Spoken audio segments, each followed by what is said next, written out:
Salve a tutti ragazzi, bentornati a questo nuovo video.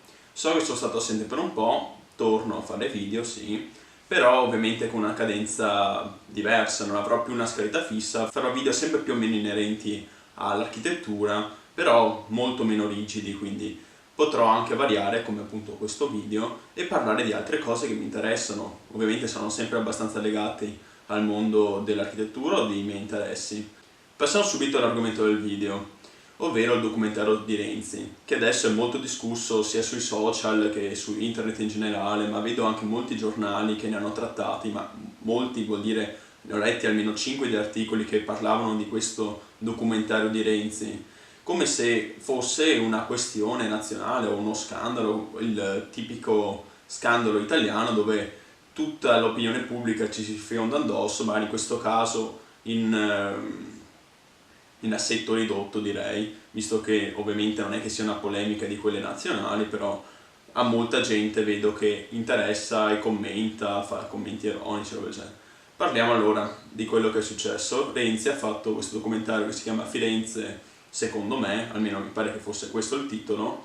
Io l'ho visto perché a me i documentari piacciono, a prescindere da chi li fa, che sia Renzi, non Renzi, Alberto Angela. Poi ovviamente il mio giudizio varia dalla qualità o meno del documentario. Ci sono ovviamente documentaristi che sono molto più bravi a fare quel tipo di mestiere, come per esempio gli Angela, secondo me sono tra i più bravi in Italia. Ho visto dei documentari anche molto più belli di quelli della famiglia Angela, però in linea di massima sono tra quelli più bravi. Poi ci sono di quelli più scadenti e c'è una linea molto mediana, diciamo, di documentari nella media. E secondo me quello di Renzi si potrebbe collocare benissimo in medio brutto, medio bruttino, ma non quella catastrofe che dicono in molti. Sì, è vero, l'ho visto anch'io, si impaccia, non è bravissimo a fare quel tipo di mestiere, però c'è anche da dire che ce ne sono molto di peggio. Per dire, a mio parere, sono molto peggio alcuni di History Channel che sono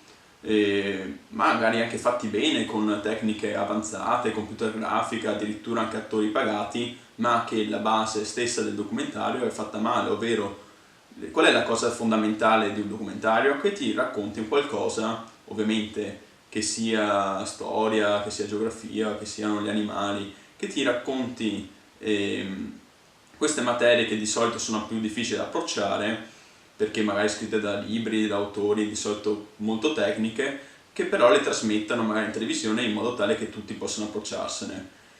Ma qual è il presupposto? È che il documentario dica cose vere e che dica cose senza facilonerie e via dicendo. In questo presupposto molti documentari di History Channel che io ho visto, non tutti perché molti sono fatti anche molto bene, però ne ho trovati alcuni di cui c'è molto da discutere, però appunto con proprio cose che sono false oppure informazioni datate, scorrette, imprecisioni molto grossolane. E invece, per dire, nel documentario di Renzi non ho trovato errori in quello che diceva. Ovviamente era una narrazione molto superficiale, ma anche lui ha detto che è superficiale. È andato molto sul leggero, diciamo, appunto perché non è un grande esperto di quello che dice. Comunque però a mio parere c'è del salvabile in questo documentario, appunto, quindi dice delle cose interessanti, altre cose più risapute, più note, altre cose anche un po', diciamo, cringe, come allusioni, non so, a lui che paccava la scuola, però comunque non è nulla di grave. Anche il fatto che includa un messaggio politico nel guardare l'opera d'arte e dedurne quindi un messaggio politico, secondo me non è che sia un tabù, anzi è un grande pregio quello di vedere un'opera d'arte, prendere l'arte non solo come un qualcosa di statico che sta nel passato, ma di poterla calare anche nei nostri giorni. E lui l'ha fatto nella maniera sua, ovviamente con le sue idee. Metto comunque le mani davanti perché ovviamente so come funziona il web. Se difendo, non è un difendere perché secondo me il documentario è meglio brutto, quindi diciamo che prendo le parti dei moderati, diciamo, di questa discussione. E comunque metto le mani davanti perché appunto quando uno fa il moderato sei piddino, ti piace Renzi? No, Renzi non l'ho votato, non è che mi stia tanto simpatico come politico, però cerco di essere obiettivo. Non è stato bravissimo a fare quel documentario, però non è quello che dicono i giornali, non è quello che si sente su internet, e secondo me come documentario molta gente se lo poteva anche andare a vedere, e trovo veramente inutile che certa gente esulti del fatto che abbia fatto 1,8% di share, che non so se sia nella media della rete o meno, ma se fosse, come dicono molti, pessimi ascolti, non è che ci sia da festeggiare. È un documentario, poca gente che guarda un documentario, non è mai una cosa buona, perché un documentario che sia fatto da Renzi, che sia fatto da chiunque vuoi, comunque ti trasmette qualcosa. Per esempio, io ho imparato delle cose che non sapevo.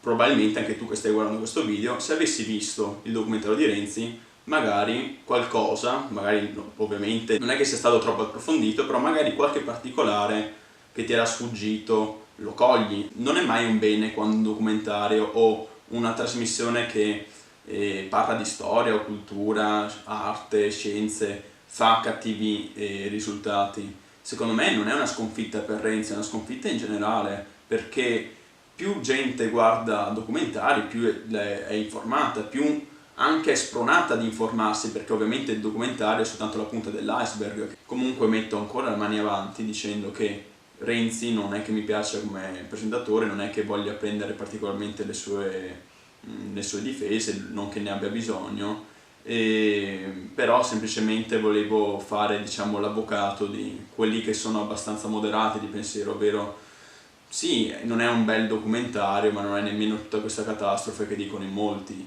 e invitare un po' di più a cercare di pensare a quello che si sta dicendo, ovvero perché rallegrarsi così tanto perché va male un documentario, e perché non invece non seppellire l'ascia di guerra, e magari ovviamente l'ascia di guerra contro Renzi o contro magari qualche altro politico che magari si approccia a questo tipo di mondo. È più rilevante essere contro Renzi e appartenere quindi ad altri schieramenti che alla cultura e all'arte di cui proveniamo. Secondo me no, non ne vale la pena. È più importante la cultura rispetto alla politica, e tutto sommato in quel documentario di politica lui ne mette di messaggi, però ovviamente, cioè sì, non è che se qualcuno che non vota Renzi vede quel documentario e ascolta le frasi che dice sul Botticelli accostandole alla politica attuale, si polverizza un po' come se fosse